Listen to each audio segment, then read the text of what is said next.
All right, Pessimaniacs, we are here. Pessimaniacs, we are here. One of the biggest, baddest OGs we've had the privilege of having on the Danny Pessy Show live in the Selling Solar Facebook group.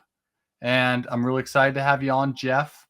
We're going to give a few minutes to get people on here, but yeah, I'm really excited about this. This is basically a long time coming. People have asked. The people are saying, "What's going on with Big Poppy? What's he doing?" And the people want to know, and we're going to deliver it to them. We're going to deliver it to them.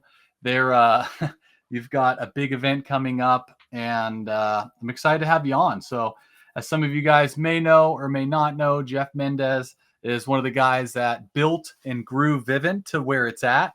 At one point, he had 4,000 employees working for him at any given moment. What's up, Facebook guys? Joining in right now with Jeff Mendez. Throw some love in the comments and tell us where you guys are checking in from. But yeah, so Jeff, we're excited to have you, man. This is something that a lot of people have asked for. They're familiar with you. We're starting to get a big group of people that are flooding into the space, and some of them might not know you, and a lot of them work for people that used to work for you. And so today we're going to take some time to get to know you a little bit, talk about your event coming up, and just kind of get more into what is living life by design. So Sure. what is that? What do you got? Where did this come from? Before we get there, why don't you tell a little bit about yourself, Jeff? You ran Vivint for a long time, one of the VPs, one of the 7. But where did all that start? What's your history? Where did all that come from? How did you even get into this industry? So listen, I've been in the industry for a long period of time. It's a text. Um, Probably early 2000s. I've done pest control. I've done satellite. Done solar. Solar more on the executive end. Just launching Vivint Solar in the year 20 fall of '09, summer of 2010. But been through a lot of the different sales verticals. Um, Landed at Vivint in 2000, fall of 2007, summer 2008, and then quote unquote retired in 2019. We all know what retired means. It just means that you're shifting gears and doing something a little bit different. But have a lot of passion for the industry, a lot of love for the industry. Will always be involved in some way, shape, or form in the industry. I'm not an operator today, but obviously with all years in the trenches and building systems, building teams, there's a lot of significance here to be able to give back and to be able to contribute and to help. I call it helping people with a time machine. You can either go through the pain, you can go through the turmoil yourself, or you can look for advocates such as Danny Pessy to be able to help you jump through those hurdles so you don't have to go through that yourself, right? It's really smart to be able to pay for the education so that you don't have to pay for the pain. And you can get into a time machine. That way you don't have to go through some of the peril that some of us had to go through. So that's where we're at today. As far as living life by design, it's exactly that. You can either live your life by default or you can live it by design. Obviously, if you're living life by design, you're living life on your own terms, and it's not just monetary. It's the whole person paradigm. It's your social emotional, it's your spiritual, it's your intellectual, it's your physical. Just making sure that you're not just you know, a, a one-hit wonder. You're actually a triple double type of individual where you're great at all facets of life. So that's it in a nutshell. Yeah, and that's the thing, guys. So if you're tuning in right now, throw some love in the comments. We got Jeff Mendez, one of the guys that ultimately built the door-to-door space as we know it. He's laid the ground tracks for the solar industry. He's laid the ground tracks for RM jobs across the country. RM is basically return missionary job, and that's where all of this initially started. And so Jeff has done such a phenomenal job helping all of these companies scale, or helping Vivint scale to the place where it is now. He ran one of the biggest regions in door-to-door of all time and has absolutely crushed it. And so when you've done so many years of service and giving back, it's just one of those things that you just don't give up easily. And it's just a charity thing that Jeff is one of the most generous people that I know, and he continues to give back to the space. For some of you guys that know this or don't know this, Authentic is a play on the region that I was in that Jeff named and started with two of his old partners back in 2000 and I think 16 or 17. And ultimately what I've done is I've taken a lot of the stuff that I've learned from those guys and mainly Jeff, and taught it and continue to teach it to the space. Because, you know, when you get retired and you're out of the trenches, you move on to different things. And now Jeff teaches different principles and methods that he's learned to help guys like us to get our games to the next level. And I'm very thankful for all the mentorship that I've received from Jeff. And, you know, I hope that I continue to, you know, make what he does proud by, you know, continuing to live the message. And so, Jeff, I'm going to ask you a couple questions, and these are a few people that have hit us up. And, you know, what was, and I'm going to just ask them to you, feel free to answer or not. But I had a couple people ask me, what was that big pivotal switch for you to go from really good sales rep to top performing manager and then regional? What was there just a time and place that you grew into it? Was it a decision? What happened that just made you all of a sudden just decide, hey, I'm going to scale this thing up like nobody else has done? Yeah, no, really good question. I think it's when you catch a vision of the full spectrum of the industry. I mean, if you're a good salesperson, you're only leveraging one of the many facets that you can leverage, right? So it's recruiting, it's training, and it's selling. Why not monetize on all three of those facets? Nothing wrong with being a dancing bear when you're just selling, but you're not really taking advantage of the full platform. So when I understood the vision and when I told myself, man, I can make really professional money here, and this is how I do it. And the way you do it is by building teams, regions, divisions, companies. And some folks on the call might be like, well, I just got started, or I don't know how to recruit. It's all limiting self-beliefs. Like that stuff, it's a cool story. It's like a soft pillow that you like, you know, sleeping on, but it doesn't serve you. It doesn't. So you have to get rid of those limiting self-beliefs so that you can actually get out of that comfort zone, get out of those limited trends of thought so you can actually leverage what life has designed for you. So once I realized that this business is more about scaling, building organizations, then I dove full in. And then I say this all the time. The only reason I sold big numbers personally is so that I could have recruiting prowess, so I could have influence. Leadership is influence, nothing less, nothing more. In the 21 irrefutable laws of leadership, it's the law of E.F. Hutton. When the true leader speaks, the people listen. So if I want to have produced big personal numbers, when you're in a room, your voice is void. There's nothing there. Well done is way more powerful than well said type of thing. So I wanted to put on big numbers so that when I spoke, there was influence. There was power there. So I sold big numbers so that I could recruit big teams. That's why I did it. I didn't want my money to only come from selling. I wanted it to come from the different facets. Selling just unlocked. It gave me the keys to be able to recruit the people. So if I'm selling big numbers, then I can recruit all the big players in the space, not just the smaller tier players or the mid-sized players. You can recruit everybody because you're a level 5 leader, 1 being the lowest, 5 being the highest. If I'm a level 3, I can recruit 3s, 2s, and 1s. I can't recruit 4s and 5s. I can't hold them. My leadership won't allow it. But if I'm a 5, I can recruit 1, 2, 3, 4s, and 5s.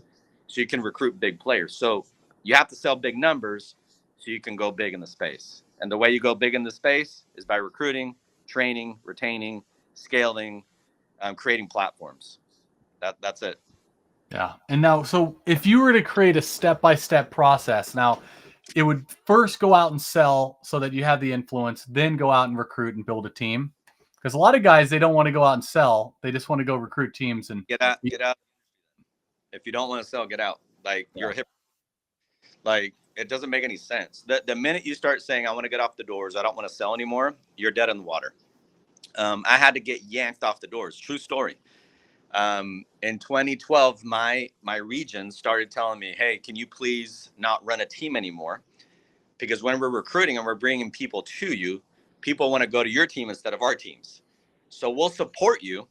Please be your full-time regional. Don't go out and sell anymore so that we can go build and scale our teams, and you can help people come our way and help us in that facet. So you graduate to that.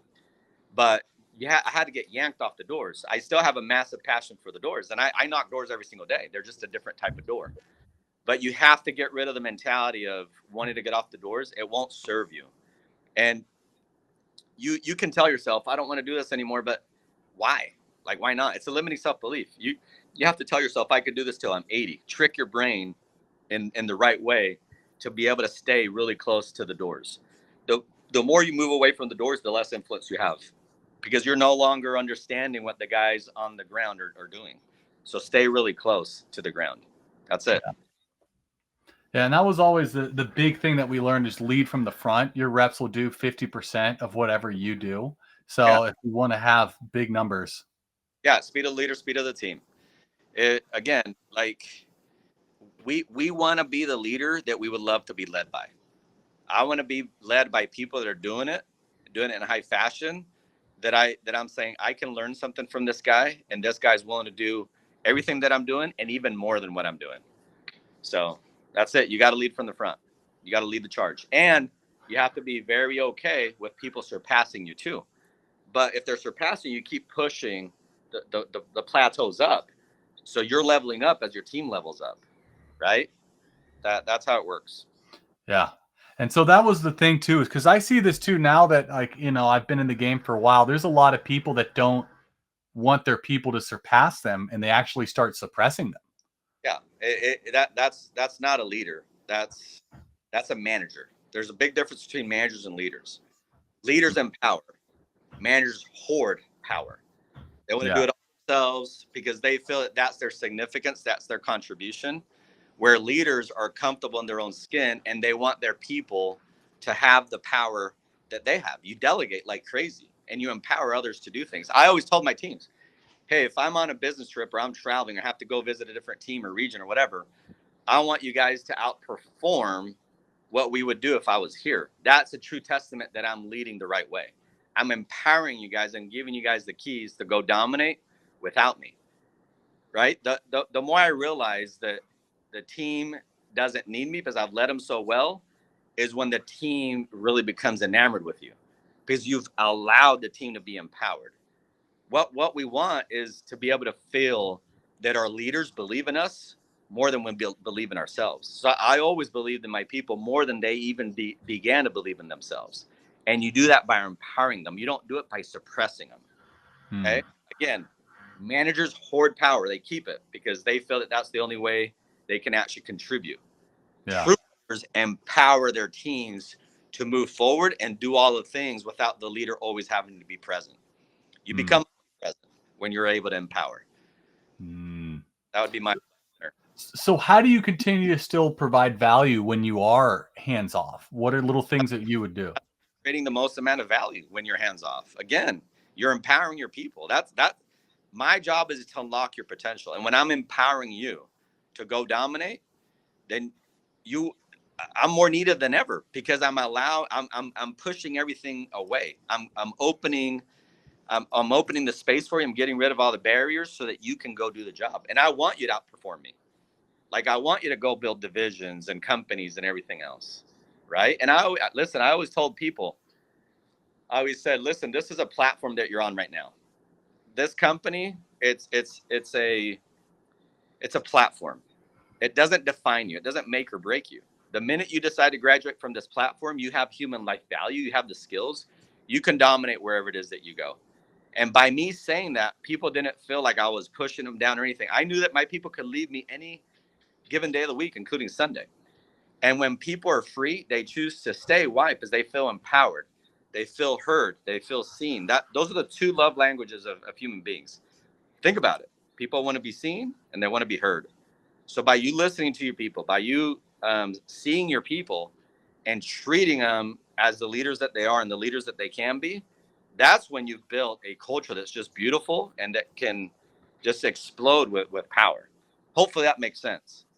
No. And everybody on this call, we're not in solar, we're not in alarms, we're not in pest, whatever industry you're in. Those are commodities. Everybody here is into talent acquisition and talent development business, period, end of story, that just so happens to sell whatever products you guys are selling. It's all about the people. It's all about people development. It's all about leadership. Yeah. And the quicker you realize that, the quicker you will dominate in the marketplace. Because a lot of people don't get it. They think it's all about that one product they're selling or whatever. I mean, everybody's throwing the same glass on people's roofs. Everybody's installing much the same alarm, same spray. What's different is the people, the training, the culture, the empowerment, right? The ability to scale up, the ability that the leaders have to actually see and hear the people that are around them. Yeah. And hearing and seeing is a really big thing, guys. So if you're tuning in right now, Jeff Mendez, as one of the biggest names in the door-to-door space. If you don't know who he is, he absolutely killed it at Vivint and his time there. He scaled the organization from being owned by Golden Gate Capital, Goldman Sachs, all the way to being to Blackstone, and then the company transitioning to going public. And Jeff was one of the key figures that helped do that. And so what made him so good is not how much he sold on the doors. He was phenomenal at that, but how he was able to grow an organization and exit and now living very comfortably. And he's the perfect story of how to do door-to-door correctly. So if you're watching this right now and you're wondering, hey, where's the finish line? The finish line is what Jeff is exactly living. And he's going to talk to you about doing that and living life by design at his event coming up April 5th in Utah. And where is it going to be located, Jeff? Provo. It's Provo. Provo, yeah. Yeah, so it's in Provo, guys. Tickets are a couple $100. They're cheap. So if you guys are in Utah or you're in the general area, you do not want to miss this. This is very rarely will Jeff take time to put on an event, and he's doing this more for just giving back to the community because he has, how many doors do you have right now, Jeff, on your portfolio? 41,000. And by the way, this is not a direct to home conference. This is a Living Life by Design conference. There just so happens to be quite a few guys that do direct to home that attend. And by the way, you don't have to live in Utah. There's people coming in from Florida, Texas, Arizona, Oklahoma, Puerto Rico, even, that are attending the event. It's a one-day event. And it's not one of those events where you just get hyped up and there's nothing to do about it. It's actually transformational, meaning you get the tools and the nervous system ready to be able to work at higher levels. And it's not just about business. It's holistic. We hit on the whole person paradigm. So I have a lot of speakers that are presenting on stage alongside with me that are really excellent at the different paradigms that we're going to go over. And it'll be life-changing if you allow it to be life-changing. I say this all the time. I can't change you. Danny can't change you. Only you can change you. All that we're doing is putting everybody in an environment that is willing to change, willing to adopt. We're willing to break our nervous system. We're willing to break patterns that don't serve us. Open up so that we can receive. And then we have tools and systems that can help us plateau up. That's the purpose behind the conference. And the reason I do it is significance and its contribution. As corny as that might sound, it's one of those ways in which we can give back and pay it forward. When I came into the industry, there were a lot of trees that were planted, and I was able to participate in the shade that those trees were bearing. It's another way that, again, we can be that time machine for guys, and guys can live in some of the shade, figuratively speaking, so that they don't have to go through some of the pain that we went through as we were building this thing out. And again, it's an agnostic conference. It's not direct to home specific, but obviously if you're in direct to home, it gives you a lot of tools, a lot of systems, a lot of breakthroughs that'll help in whatever arena that you're in. We'll have people from real estate, from development, musicians, actors. I mean, you name it, they're there. So it'll be really fun. Excited for it. Yeah. Sweet, man. And Jeff, that's one thing too, is I've learned so much from you and trained more on the sales side. This is going to be a really cool experience to just on the life side. And you've done such a really good job doing that. And it's so cool that you're continuing giving back to, the people that you've helped grow. And it's definitely, I like that analogy of the shades. And so, and people might ask, Danny, well, why are you charging the event if you want to give back? Well, Danny, you know this. There's a cost associated with putting on events. Yeah. Plus, there's a notion that states this: whoever pays the most attention. When you were a kid and you were gifted a bicycle versus you earning that bicycle with your hard-earned money, doing your paper out, etc., you know that you treated that bicycle way better when you had to get it through blood, sweat, and tears and grit and grind versus a gift. We could do the event pro bono, that's fine. But in order for people to attend, pay attention, and to make a change, you got to pay to be able to feel a little bit of that pain, a little bit of that commitment. If I were to give out free tickets and then sell some, guess who's not going to show up? The ones that were gifted tickets. The ones that paid, do whatever it takes to fulfill that commitment. So it's strategic in that regard as well. Yeah, 100%. I couldn't agree more. The guys that pay the most pay the attention the most. And so, I've personally spent a ton of money on consulting and training. And this is just something as one of those events is you're like, okay, could this improve my life? 100%. It's not sales technique. It's not door to door. It's how to build something that you've been able to do. Yeah, and listen, it'll give you content to be able to bring back and take to your teams, your divisions, your regions, whatever. And also, what I've learned, Danny, it's people sometimes, and it's sad, people sometimes want to be entertained more than they want to be educated. Like if it was a concert, it's like, oh, here's $1,000. I want to go to the concert, get entertained for a night, and then there's not a lot that you can do with it moving forward. Sure, you had a cool 24 hours. Maybe you got super high, super drunk, whatever. You got entertained. But are we willing to pay the price of education? We say this all the time. We're willing to change. We want to change us. But we want to change the circumstance. But are we willing to change ourselves? Are we willing to do whatever is required to live uphill? But you can't live uphill if you have downhill habits.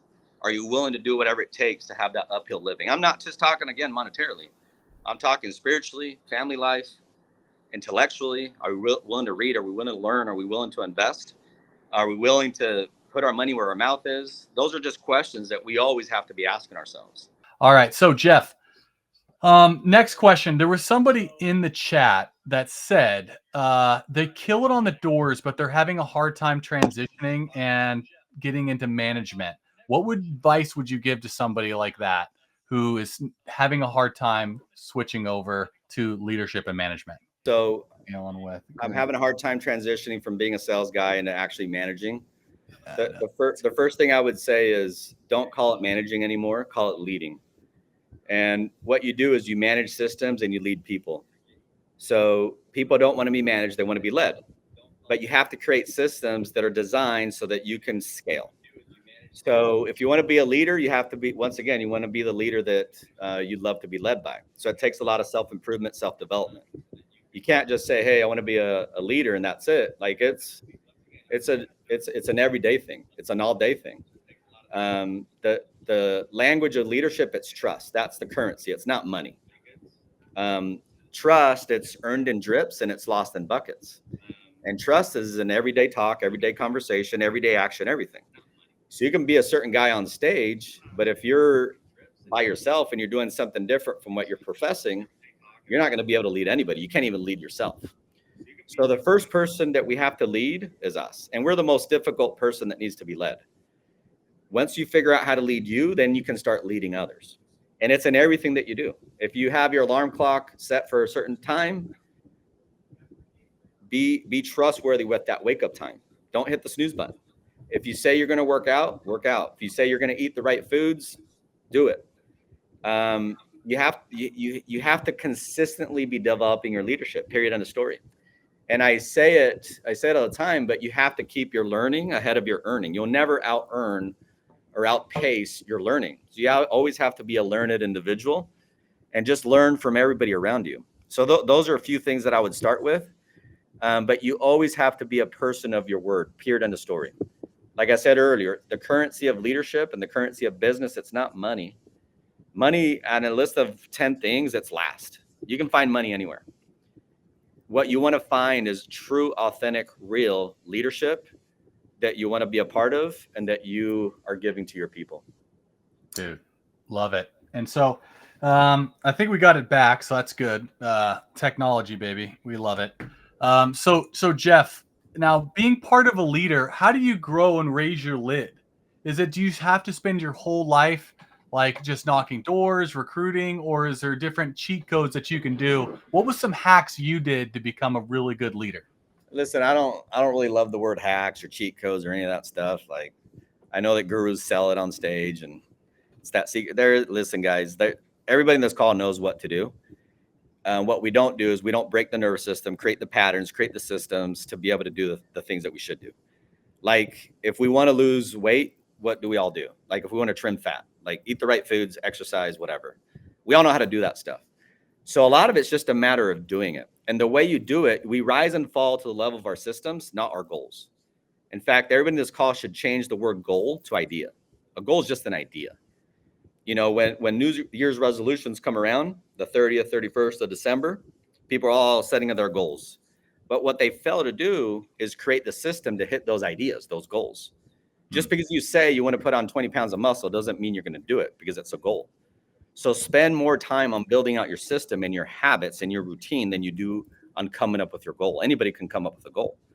What do the gyms look like January 30th? They're empty again because people didn't have the right systems in place. Once again, you rise and fall to the level of your systems, not your goals. So James Clear talks about it profusely in the Atomic Habits. If you want to go to the gym, make the things that you're supposed to do easy and make the things that you're not supposed to do difficult. So if I want to lose weight and have good nutrition in the house, get rid of all my junk food in the house. That way it's not accessible, right? If I want to go to the gym in the morning, have my keys on my nightstand, my protein shake or whatever it is that you consume on your nightstand, gym clothes by your bedside, have your car keys, your wallet, everything right there in proximity. So it's just grab and go. If you wake up in the morning having to hunt down everything, it takes you 20 minutes, then it's going to be that much harder for you to be able to go to the gym. So again, if you're going to go on the doors, make that decision one time and make it really easy to manage your bookends. The front of the day when you're knocking doors and when you get off doors. You guys know it. The toughest door of the day is your car door. It's getting out and getting going. So if you can make that car door really easy and have good systems where you have car groups, where you have meetings, where you have accountability, then it's easy to go knock the doors. And it's easy to get off the doors, you know, in due time. But if every day I'm having to make that tough decision of whether or not I'm going to work, of whether or not I'm going to go to the party, of whether or not I'm going to go to the picnic, I'm going to play basketball during door time, that's a death sentence. That's really difficult. So again, focus on the strategy, focus on the architecture, right? And then you'll be able to, you know, fulfill all those ideas, those goals. Hopefully that's helpful. If it's helpful, let's see some comments if it's helpful. Yeah, guys. So if you guys like that, throw some heats in the comment, throw some fire, throw some love. Jeff is absolutely dropping bars right now. We had one question here, Jeff. Yeah. Obviously, you got to start with yourself, and then you got to acquire talent. What are some tidbit information about recruiting that you could get? Because everybody here is like, okay, I'm doing the self work. I'm doing some, things on myself. Now I want to recruit. What do I do? I mean, it's the same thing. Listen, whatever you tune into, you turn into. So if you want to start recruiting, you have to tune into the game of recruiting. And you have to be that person that recruits would want to join. What you have to offer, what systems you have in place to spend time recruiting. Quite often, I would ask guys, okay, what are you doing to recruit? Well, I had two lunches this week. I'm like, okay, you spent 2 hours. How in the world do you expect to get recruits if you spent 2 hours out of 168 hours in the week? You spent 2 in recruiting. Guys, if you want to sell more doors, what do? You knock more doors, period, end of story. You put time into it. It takes time to create value in the marketplace, okay? You can't just you can't sell any product just through osmosis. It takes work. It takes grind. It takes grit. Same thing with recruiting. What does my calendar look like? How many lunches am I doing? How am I reaching out to guys? Like, how many closes do I have? How many situations am I in where I have the opportunity to recruit? Am I actually putting it into practice? And do I know how to recruit? Do I know the steps? Do I know the closes? Do I do the transitions? And then I'll ask guys this, and I say this all the time, but we spend a lot of time doing the door approach, all the, back and forth with role plays, but do we ever spend time role playing on recruiting? So I'd spend a ton of time role playing with recruiting, putting myself in different scenarios, different situations, so that I'm really good at that art form. And by the way, it's way more sophisticated to recruit than it is to sell, because you're actually getting somebody out of their comfort zone and getting them into an evergreen strategy, not just transactional. Now they're working with you every day. That's a tougher sell. So you have to spend way more time in the recruiting arena than in the sales arena to get really excellent at it. And that's where you really build a lot of wealth on the doors in this arena. It's by recruiting and building teams. You can only sell so many solo. You can sell a lot when you build organizations. Yeah. That's huge, man. And that's one of the part of it, guys, is Jeff has been able to recruit lights out, undisputed, one of the greatest recruiters of all time. And it's because he became that person and he attracted it. Like there was plenty of people that when I was working with Jeff that would offer me tons of money and I didn't even look at it because I realized money on paper isn't money that goes directly into your account. And I knew I would make more money because of working for a better organization, better systems, better processes. And ultimately, I made more money because of it, regardless of what it made on paper. So for you guys watching, this is Jeff Mendez, one of the VPs of Vivint before he stepped away in 2019, now semi-retired, and has absolutely crushed it. Recruited over 4,000 people in his every single year in his downline. He has an event coming up called Live Life by Design, and it's a holistic approach to becoming the best version of yourself. And he talks about the tips and tricks that he did to help get him in a position where he is undisputed, one of the greatest guys in door-to-door history. And you guys can join us April 5th. I'm showing up to the event. I've got a pen and paper. It's going to be in Provo. Tickets are dirt cheap. I threw the link in the profile here. It's the Eventbrite link. Tickets are a couple $100. So wherever you're at, if you're ready to shift from being a talented sales rep into becoming a leader, you want to make this event. And so right now, Jeff, if you know, as people are starting to get ready for summer, it's the beginning of summer, April 5th, people start heading out April 20th. What would be some parting words before we wrap up this show for people getting out to the event? And then we'll ask a couple more questions and then we'll wrap. So the question is, what's some advice that I would give people as they start getting ready to deploy for their summer? Yeah, and should they going to an event right before? What would be some advice if they're like on the fence? Hey, should I go sell? What should I do? Oh yeah, I mean, listen, it's again, you got to invest in you. You got to invest in yourself. You're you Inc. Everybody's a CEO of their own life. The tools that we'll get out of this event is just it's that architectural design to live our life by design. How to map things out on Sunday so that our Monday, Tuesday, Wednesday, Thursday, Friday, and Saturday go according to plan. You got to own the week. You can't let the week own you. You got to own the summer. You can't let the summer own you. So it's just figuring out how to put all the bits and pieces together so you have a systematic approach to your whole life design. Again, some people spend more time planning their vacation than they do planning their own personal life. So it's just giving us the tools, the vision to be able to do things in a more systematic way so we can live more in a free way. Some people think if you're well calendared that you're kind of a stoic and you don't have a lot of fun. No, it's the other way around. By you being systematic and knowing where you're supposed to be and how you're supposed to arrive, it gives you more liberty. It gives you more freedom. Discipline equals freedom, as Jocko Willink talks about. So by mapping things out, you have a lot more freedom. You have an ability to generate way more income because you know how you're going to go create value. And then you get rid of all the noise. Quite often in life, the things that we say no to are way more important than the things that we say yes to. So if I don't have my life built by design, I'm living somebody else's life design. I'm living their calendar, not my calendar. So by me knowing what's going on and why it's going on, then I can be that much more productive. I can be that much more pointed. I can be that much more effective. So my advice for sure, like obviously come to the event, get the tools, break the nervous system, eliminate the limiting self-beliefs, and get the proper systems, get the proper DNA so that you can go be a better tool of production, and not just in the marketplace, but life period, right? I mean, some of the attendees are 12 years old. Like we got some young ones attending too. I've looked at the roster. So they can start figuring these things out for themselves. And listen, a lot of the people that are presenting on stage, like NFL, you know, Dancing with the Stars, just all these cool things that tell a cool story. And it's outside of this direct to home arena. Not all the answers are solely in direct to home. The answers are everywhere around us. And we're just looking for those clues. Success always leaves clues. And then we can figure out what they did. We learn their patterns, and then we can start implementing some of those patterns in our life.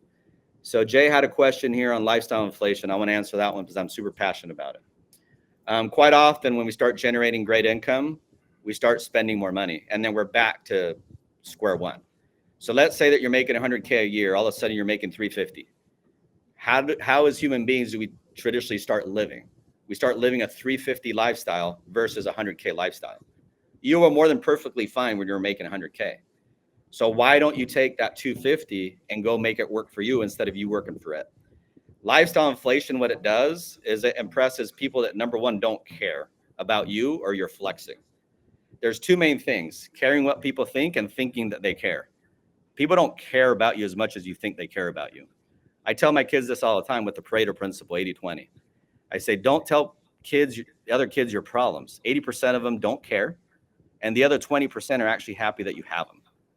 Like, as harsh as that might sound. So thinking that people care and caring what people think. If you care what people think on the doors, you're toast. You have to be numb to that, okay? You just have to go create value and let whatever happens happen. Focus on you, don't focus on others. I'm the only thing that I can control. So with lifestyle inflation, if I'm inflating my lifestyle and I'm not putting my dollars to work, my greenbacks, then I'm putting them in liabilities. You know, it's called an ROE instead of an ROI. Return on investment is what I'm looking for. But some guys want to get an ROE, which is a return on their ego, because they want to flex. They want to go from a Toyota to BMW because they want to flex, right? But how about the flex is LLCs, S Corps, C Corps, et cetera, where you're actually getting cash flow, where you're actually putting your money to work, buying stocks, holding stocks for the long haul so that you don't get burned with trying to time the market. You actually put time into the market. Buying real estate that pays you over time and appreciates in value. You know, there's a lot of different asset classes we can get into, but it's getting addicted to investing and getting our dollars to work harder for us than we work for them. If you're always working for the dollar, you won't have a fulfilled life. Like, again, some people are so poor, all they have is money. I'm not just talking about the money. I'm talking about what comes through understanding money, which is freedom. Freedom of experiences, freedom of mobility, and freedom of time. That's what we're all looking for. So avoid that lifestyle inflation like a plague and get addicted to investing in the proper channels. I'll say this too. There's no such thing as a good investment, only good investors. You can get into real estate, lose your shorts because you don't understand the game. You can get into crypto, make a lot of money. Somebody else can lose their shorts because they don't understand the game. So if you're just saying, here, make me rich, that's not a good way to look at it. Understand the asset class that you're putting your money into. Sure, rely on the experts, but you have to understand why you're doing that specific investment. Hopefully that makes sense. 100%, man. And let me add this, Danny. You can become rich in your job, in your direct to home gig. You won't become wealthy. The only way you become wealthy, truly wealthy, is through investing. Period. End of story. Your job is to take your active income, quickly turn it into passive income so that it can be very tax efficient. And so it's working for you while you sleep, while you're eating, while you're out hanging out, etc. You have to get your greenbacks working for you. You have to tell George Washington, you're working full time for me, no time off, no sick days, work while I'm sleeping, produce, make me babies. Those are my freedom fighters. Yeah. My dollars need to be freedom fighters. If I'm putting them in liabilities, they're dead. They're stuck in a liability. They're stuck in that Gucci bag. That Gucci bag ain't going to make me more freedom fighters. It's just the dollar is dead. I want my dollars to be vibrant. I want them making babies and producing tons of offspring throughout the years. Yeah, 100%. And that's a big part that guys miss. So, you know, part of that, guys, is bringing awareness to how you don't get stuck in that lifestyle inflation. And that's one of those things. If you're going to spend money, how much money are you spending on a car compared to spending on an event? So, guys, if you're tuning in right now, you're sitting with Jeff Mendez, my former mentor, my regional for years. He's transcended and started off his own investments, basically retired now, and he's putting on an event April 4th, or April 5th in Provo, Utah. Now, this isn't your traditional sales hoorah type of meeting, completely different. And he's talking about living life by design. And what that's going to do is help you get very, very clear on what you want to do with your life and utilizing this job to help get you to the next level. So with that being said, Jeff, thank you for jumping in and sharing with all the pessimaniacs out here. I'm looking forward to seeing you next week. The link is in the bio. Where can people follow you, Jeff? So if they're just finding out about you, they're new in the space, they don't know about the OG, they don't know about the GO, where can people find you at? There's a YouTube channel. It's called Live Life by Design. Probably the best place, honestly, where all the podcasts, reels, and links are. It's on Instagram. Okay. It is Jeffrey, Jeffrey Mendez _ Papi, Papi. There we go. And I've recently posted him on my story. So if you guys don't follow him, you want to. He's a wealth of knowledge. He's been a great mentor to me, and he continues to give back to our space and to the planet. Jeff, thank you for tuning in, sharing with everybody. Any parting words for anybody out there? And yeah, let me end with this. Listen, thanks for being on tonight. I know there's a lot of different things that we could be doing. So I appreciate Danny setting this up. I appreciate you guys listening. Hopefully there's some gems here. I say this all the time. Knowledge is not power. The application of knowledge is power. So take whatever made sense, take whatever rang true to you, and just start figuring out, this is how I can start applying it. The quicker you can start applying these principles, the quicker they'll be yours, the quicker you're breaking your nervous system, the quicker you're getting rid of limiting self-beliefs so you can move forward. The second thing I'll say is vision. I'm big on vision. You will now never outperform your vision. Biblically speaking, where there is no vision, the people perish. You have to have a vision, and have a great vision. Like scare yourself. If you're not scaring yourself and others around you, your vision ain't big enough. Like, go crazy with it. Like, it's giving you a license to go out there and just start creating things. But there's the law of the two creations. First, it's in vision, in architectural design framework, and then it's in actuality. So before you deploy for the summer or whatever job you're doing, create the vision on paper. Like, think through it, go through it, build the architectural design. Like it says, you're the architect. And then when you go make it happen in actuality and in labor, you know exactly what it's going to look like. And then some. People talk about it, the 10X rule. If your goal is 100, you got to 10X it to 1,000. Your brain went to 1,000. If your brain, if your DNA, if your nervous system, if your physicality only went to 100, you ain't going to hit 100. Because that's if you hit it perfectly. But if you want to hit 100, go to 1,000. Because now your brain went there, your behavior went there, your universe went there. You'll for sure hit 100 because your target was now 1,000. Yeah. And people are going to think you're crazy, and that's okay. Because now your ideas went there, and you're going to force yourself to think better, bigger, better, and faster. My first summer selling alarms, I don't know if you guys understand the ratios, but I was told if you sell 300, you'll become immortal, especially as a rookie. So I said, okay, done. I'll sell 300. And I built the design work before I even deployed for the summer. I had to hit 50 preseason to get enough looks so that when the summer hit me, I was really good with different types of neighborhoods and different types of clients. But I knew I was going to hit it before it even began. Why? Because I already built it out in my journal, in my architectural design, in my calendar. I knew it was going to happen. I just didn't go like this and say, well, we'll see what happens this summer. We'll see what happens today. You got to build it out. You got to have that vision. You have to apply the knowledge that you're getting, and you'll have a much more fulfilled life by design. That's how I'll end it. Love it. Guys, thank you so much for tuning in. If you guys like the heat Jeff just dropped, the link is in the comments. Do not miss this event. I'm showing up there. Jeff, thank you so much for sharing with everybody. You were awesome. Much love, and I'll see you next weekend. Love. See you guys. Peace.